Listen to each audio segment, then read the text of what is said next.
राजकारणातले बारकावे करत असताना सुद्धा मला रवींद्रजी चव्हाण साहेब आपण प्रदेशाध्यक्ष आहात, सिंधुदुर्ग जिल्ह्यातला राणे पॅटर्न फक्त राणे दाखवू शकतात आणि एका वेळेला भाजप आणि शिवसेनेची बिनविरोध जिल्हा परिषद कसं येऊ शकते हे एकदा राणे साहेबांनी मला शिकवलं तर रायगडला मला त्याचा खूप उपयोग होईल, एवढंच मला या ठिकाणी त्यांनी सांगायचं आहे. राणे साहेब आपल्याला उदंड आयुष्य मिळावं, 75 तर साजरी होईलच, पण आपला सहस्र चंद्रदर्शन सोहळा सुद्धा याच नेत्यांच्या उपस्थितीमध्ये आणि आहेत याच पद्धतीने आपल्यालाही मोठं मिळावं. बोललो तर पुन्हा बोलतोय, मी देवेंद्रजींना बोलतोय, गडकरी साहेब सुद्धा तिथे आहेत. म्हणजे एक सुंदरसं भावगीत आहे, जीवनातली घडी अशीच राहू दे, तशी जीवनातली घडी असून इथपर्यंत जमलेली. माझ्या सही चव्हाण साहेब तुमच्या डाव्या हाताला बसलेला आहे, राष्ट्रवादीचा अध्यक्ष आहे, याचं जाण आणि भांडीव ठेवून ही घडी अशीच राहू दे एवढंच राणे साहेबांच्या या सत्कार समारंभाच्या निमित्ताने या ठिकाणी सांगतो. केवळ कोकणाचे नव्हे तर महाराष्ट्राचे नेते असलेल्या आदरणीय राणे साहेबांच्या अमृत महोत्सवी वर्षाच्या शुभारंभ प्रसंगी आवर्जून या ठिकाणी उपस्थित असलेले राज्याचे कर्तव्यपरायण लोकप्रिय मुख्यमंत्री आदरणीय देवेंद्रजी फडणवीस साहेब, महाराष्ट्रामध्ये नव्हे तर देशभरामध्ये रस्त्यांचं, पुलांचं, टनेलचं जाळं उभं करत देशाला विकसित करण्याचा ज्यांनी प्रयत्न केला करत आहेत ते आदरणीय गडकरी साहेब, आदरणीय राणे साहेब, नीलमवाहिनी, कार्यक्रमाच्या निमित्ताने या ठिकाणी उपस्थित असलेले राधाकृष्ण विखेजी, रवींद्रजी चव्हाण, आशिषजी शेलार, उदयजी सामंत,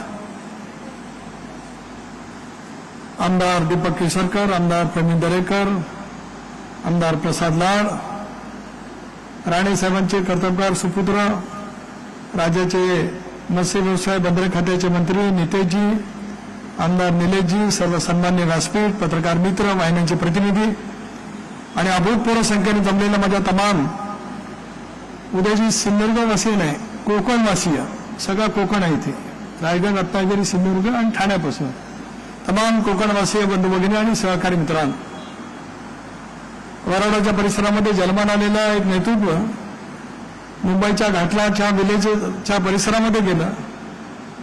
चेंबूरच्या परिसरामध्ये नोकरी करत असतानाच त्यावेळेला असलेला हिंदू हृदय सम्राट बाळासाहेब ठाकरे यांच्या नेतृत्वाखालच्या शिवसेनेमध्ये शाखा प्रमुख म्हणून राजकीय दृष्ट्या त्यांनी त्यांच्या राजकीय आयुष्याची सुरुवात त्या कालावधीमध्ये केली.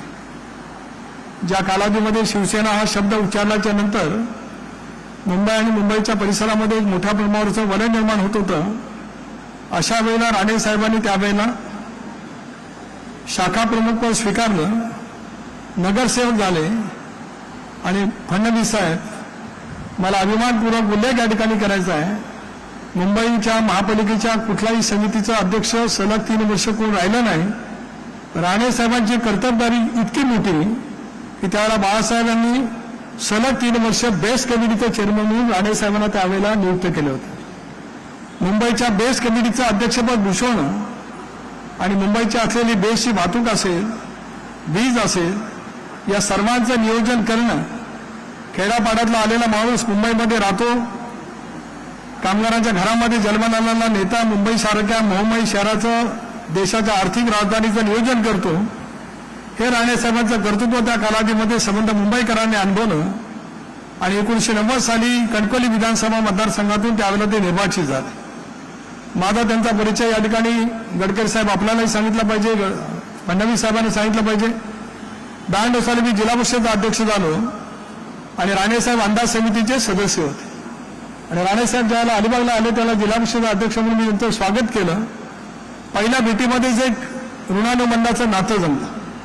कोकणातले दोन्ही कार्यकर्ते असल्यामुळे, तसे राणेसाहेब तळ कोकणातले आणि मी तसा उत्तरेकडच्या कोकणातला, पण एकदा ओळख पटली, अंतःकरणापासूनच्या भावना जोडल्या गेल्या की आयुष्यभराचा एक वेगळा प्रवास त्या निमित्ताने सुरू होत असतो. पण 1992 सालापासून ते 2027 सालापर्यंत हा प्रवास हा माझ्या जीवनातला राजकीय दृष्ट्या प्रवास नक्कीच होता, पण एक मार्गदर्शक म्हणून राणे साहेबांनी केलेलं काम निश्चितपणे अनुभवायला मिळालं. मला आठवतं 95 साली मी ज्यावेळेला राज्यामध्ये शिवसेना आणि भारतीय जनता पक्षाचं सरकार आलं त्याला सुरुवातीला त्यांच्याकडे पशुसंवर्धन आणि वेगवेगळी खाती होती. पण मगाशी उदयजी तुम्ही या ठिकाणी म्हणाला, कुलकर्णी सर या ठिकाणी म्हणाले, रुबाबदार व्यक्तिमत्व कसं असावं. राणे साहेबांचा फुल शर्ट, पिन केलेली पॅन्ट, लावलेला बेल्ट, या रुबाबामध्ये विधानमंडळामध्ये ज्यावेळेला यायचे त्याला एक रुबाबराब नेता, एक मंत्री म्हणून सभागृहामध्ये काय पद्धतीने काम करतोय त्या निमित्ताने अनुभवायला मिळालं. सुधीर जोशी साहेबांचा अपघात झाला आणि ते राज्याचे महसूल मंत्री झाले. महसूल म्हणून राज्यभरामध्ये एक वेगळ्या पद्धतीची ओळख महसूल विभागाच्या कार्यामध्ये राणेसाहेबांचं कर्तव्यपालिका कालावधीमध्ये सुद्धा मोठी झाली. आणि ज्यावेळेला ते राज्याचे मुख्यमंत्री झाले त्यावेळेला एक 9-10 महिन्याचा कालखंड मिळाला. राणेसाहेबांसारखा वाऱ्याने वेगाने पळणारा नेत्याला अधिक कालखंड मिळाला असता तर कोकणाचं चित्र त्यांनी पूर्णपणे बदलवलं असतंच, पण महाराष्ट्राचं चित्र सुद्धा त्यांनी फार मोठ्या प्रमाणावरती बदललेलं आपल्याला सर्वांना त्या निमित्ताने अनुभवायला मिळू शकत आहे. एवढंच मला या निमित्ताने सांगायचं.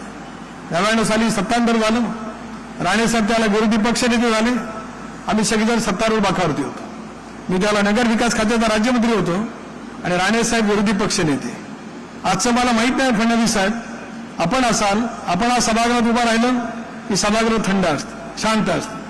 अजितदादा उभे राहिलं की सभागृह शांत असत. राणेसाहेब ज्यावेळेला विरोधी पक्ष नेता म्हणून सभागृहामध्ये ज्याला बोलायला उठायचे आणि पलीकडच्या बाकावरून म्हणजे विरोधी पक्षाच्या बाकावरून सगळे शिवसेनेचे तसे आक्रमक आमदार, पण एकदा राणेसाहेब भाषणाला उठले आणि जरा जरी पाठीमागे आवाज आला फक्त असं मागून वागायचं, फक्त मागे बघायचं, हातही दाखवायचं नाही, फक्त पाठीमागे अशीची बघायचं.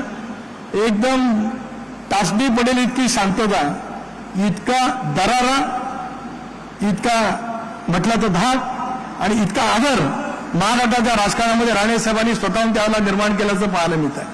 मला आठवतं की ज्यावेळेला विरोधी पक्ष नेते म्हणून अर्थसंकल्पावरच्या नारायण राणे साहेबांची भाषणं हे ऐकणं म्हणजे सुद्धा सभागृहामध्ये गेल्याचं आपल्याला एक तऱ्हेचा वेगळा अनुभव मिळतोय असं माझ्यासारख्या कार्यकर्त्यांना निश्चितपणे त्या ठिकाणी अनुभवायला मिळाला.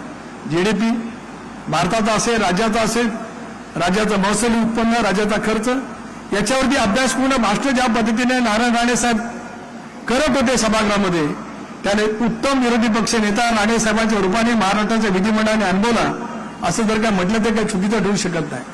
सत्ता आणि सत्तेतला बदल याच्यामधून सुद्धा सहजगत्या काही गोष्टी स्वीकाराव्या लागत असतात. एकेकाळी 8-9 महिन्याचे मुख्यमंत्री, त्या कालावधीमध्ये वाजपेयी साहेबांच्या नेतृत्वाखाली लोकसभेच्या निवडणुकीवरती विधानसभेच्या निवडणुका सुद्धा त्यावेळेला झाल्या आणि त्याच्यातून विरोधी पक्ष नेते पण त्यांच्याकडे आल्याच्यानंतर एक अभ्यासू विरोधी पक्ष नेता म्हणून त्यांनी केलेलं काम हे नेहमीच उजवं त्या ठिकाणी ठरलं.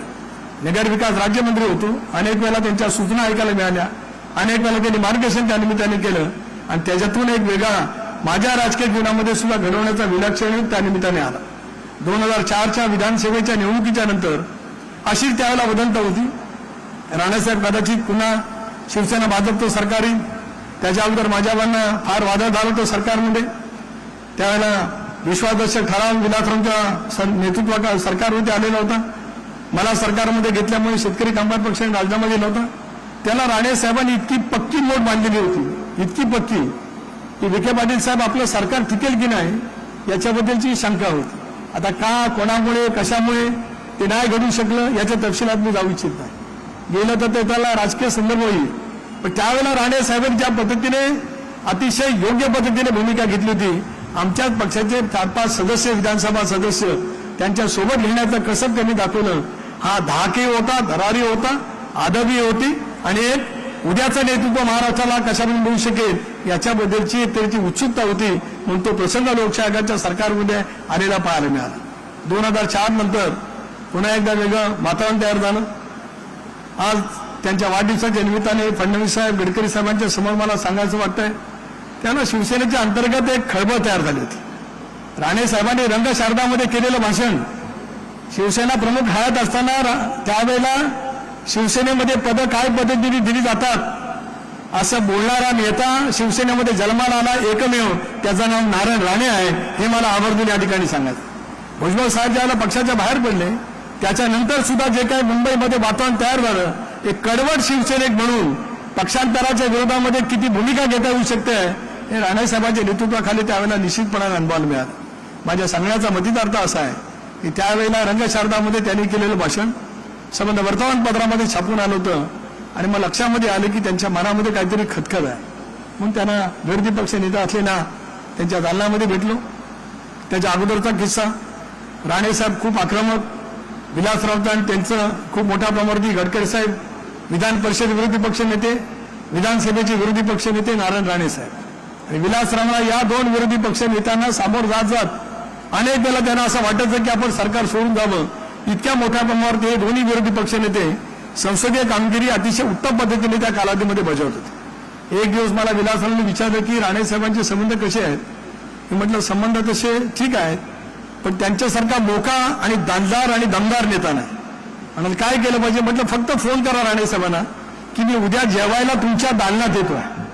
विलासराव मुख्यमंत्री, हे विरोधी पक्षनेते, दोघांचं असं कडवट असं नातं. पण विलासरावांनी फोन केल्याच्यानंतर दुसऱ्या दिवशी आता वहिनी या ठिकाणी आहेत, पूर्णपणाने कोकणी मालवणी जेवणाचा आस्वाद विलासराव सहित विरोधी पक्ष नेत्यांच्या दालनामध्ये गेला. आणि स्वर्गीय चव्हाण साहेबांनी निकोप पद्धतीची परंपरा कशी केली होती ती त्या ठिकाणी त्यानिमित्ताने अनुभवायला मिळाली. नंतर मग राणे साहेबांचा वेगळा प्रवास करण्याचं मनामध्ये ठरलं. मी एवढंच सांगतो की माझ्यासारखा छोटासा कार्यकर्ता त्यांनी त्यावेळेला मग राष्ट्रवादी काँग्रेस पक्षामध्ये यावं, राष्ट्रवादी काँग्रेस पक्षाचं नेतृत्व करावं, राज्याचं गृहमंत्री पदावरती त्यांनी जावं. इथपर्यंत आमच्या चर्चा खूप वेळा झाल्या. पवारसाहेबांची भेट झाली, अजितदादांची झाली, शेवटची तर बैठक दिल्लीमध्ये झाली. राधाकृष्णजी तुम्ही इथे आहात. शेवटचा निर्णय घेण्यासाठी ज्यावेळेला ते दिल्लीमध्ये होते त्याला दास मानसिक हॉटेलमध्ये आम्ही दोघे होतो. रात्री 2:45 वाजता आपले पिताश्री आले बाळासाहेब विखे पाटील साहेब. आणि बाळासाहेब विखे पाटील साहेबांनी त्यांना अहमद पटेल साहेबांकडे नेलं. त्या दिवशी रात्री जर का ते अहमद पटेल साहेबांकडे गेले नसते तर दुसऱ्या दिवशी ते राष्ट्रवादी काँग्रेस पक्षामध्ये असते, राष्ट्रवादी काँग्रेस पक्षाचे प्रदेशाध्यक्ष झाले असते, राष्ट्रवादी काँग्रेस पक्षाकडनं राज्याचे ऊर्जा मंत्री सुद्धा झाले असते. इतका सगळा निर्णय झालेला तो त्या रात्रीत आपले पिताश्री बाळासाहेबांनी बदलवला. ठीक आहे, बदलला, त्याच्याबद्दल दुःख नाही. मग काँग्रेसचा प्रवास झाला. त्यावेळेला मी त्यांना म्हटलं, ते म्हणाले की मला काँग्रेसने मुख्यमंत्री करण्याचा शब्द दिलाय, काँग्रेसवरती टीका नाही, आजचा दिवस वेगळा आहे. पण त्यांना मी सांगितलं की तुम्हाला काँग्रेस कधीही मुख्यमंत्री करणार नाही. स्वतःच्या सावलीला मिळणारं नेतृत्व ज्यावेळेला असतं त्याला इतका नेता ज्यावेळेला उत्तम पद्धतीने काम करू शकतो त्याला नेतृत्व देणं कधी काय घडू शकत नाही.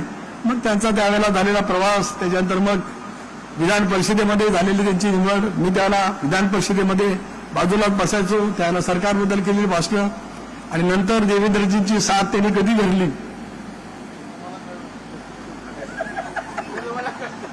मला कळत होतं. असं कसं नाही सांगता प्रवीणजी, माझे आणि देवेंद्रजींचे पण संबंध तेवढेच आणि राणे साहेबांचे पण तेवढेच. काय सांगायचं नाही, राजकारणातली काही गुपितं अशी असतात की ती घडीपर्यंत कधी सांगायची नसतात. मग राणे साहेबांचा प्रवास त्या ठिकाणी भारतीय जनता पक्षामध्ये त्या ठिकाणी झाला. आणि कोकणातला एक नेता ज्याला राज्यसभेवरती दिल्लीमध्ये गेले. अनेक वेळेला राष्ट्रवादी काँग्रेस पक्षाच्या बैठकीमध्ये आदरणीय पवार साहेब सांगायचे की तुम्ही सगळेजण नारायण राणेचं भाषण ऐका. नारायण राणे विरोधी पक्ष नेता म्हणजे भाषण करतात, तेवढं जरी तुम्ही थोडंसं शिकला तर तुमची विधिमंडळातली कारकीर्द उजवी ठरू शकते आहे, असं पवार साहेबांनी वारंवार सांगितलं होतं. ते मला आज या कार्यक्रमाच्या निमित्ताने या ठिकाणी सांगायचं. आणि म्हणूनच त्यांचा आणि दादांचा सुद्धा सहवास अजितदादांचाही राहिला अनेक वर्षाच्या प्रवासामध्ये. मगाशी आपण उद्याजी म्हणालात की राणेसाहेब शब्दाला पक्के आहेत. 2010 सालामध्ये ते राज्याचे काँग्रेस पक्षाचे मंत्री होते आणि विधान परिषदेची निवडणूक लागली होती. काँग्रेसच्या एका उमेदवारांनी बंडखोरी केली आणि राणे साहेबांनी मला शब्द दिला होता की काँग्रेस आणि राष्ट्रवादी काँग्रेस पक्षाची युती आहे, सांगितलेलं सगळं मतदान तुला पडेल. त्यावेळेला काँग्रेसचे अध्यक्ष ठाकरे साहेब होते, माणिकराव, ते त्यांना सांगायचे की मतदान वेगळं झालं पाहिजे. यांनी सांगितलं मी शब्द दिलाय, आघाडीला दिलाय, सुनीलला दिलाय, तो शब्द मी त्या ठिकाणी पुरा करणार. आणि 3 सलग विधान परिषदेच्या निवडणुकीमध्ये मला जे काही पूर्णपणे सिंधुदुर्गात मतदान झालं त्या साऱ्याचं शेअर राणे साहेबांना जात आहे, हे मला आवर्जून या निमित्ताने सांगायचं. जीवनामध्ये असे अनेक ऋणानुबंधाचे संबंध येतात, त्याच्यातून भविष्याची वाटचाल कशापर्यंत करावी याच पद्धतीचं आपल्याला पाहायला मिळू शकतं. मेडिकल कॉलेज तर कोकणामध्ये उभं राहील. शासकीय रुग्णालयाच्या खेरीज मेडिकल कॉलेज हे कधी कोणाच्या स्वप्नामध्ये आलेलं नव्हतं, पण ते स्वप्न कोकणवासियांचं साकार करण्याचं काम राणेसाहेब आपण त्यावेळेला केलं. आम्ही साराजण या ठिकाणी आलो होतो. सिंधुदुर्ग जिल्हा पर्यटक जिल्हा म्हणून घोषित केला. लोकसभेचे खासदार म्हणून सुद्धा आपण त्या ठिकाणी काम करतात.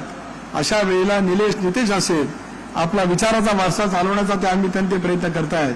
वाचन हे तुमचं आहेच. मराठी भाषेवरचं प्रभुत्व, अत्यंत अखलकीत पद्धतीचं मराठी बोलणं हे आपलं खासियत त्या ठिकाणी आहे.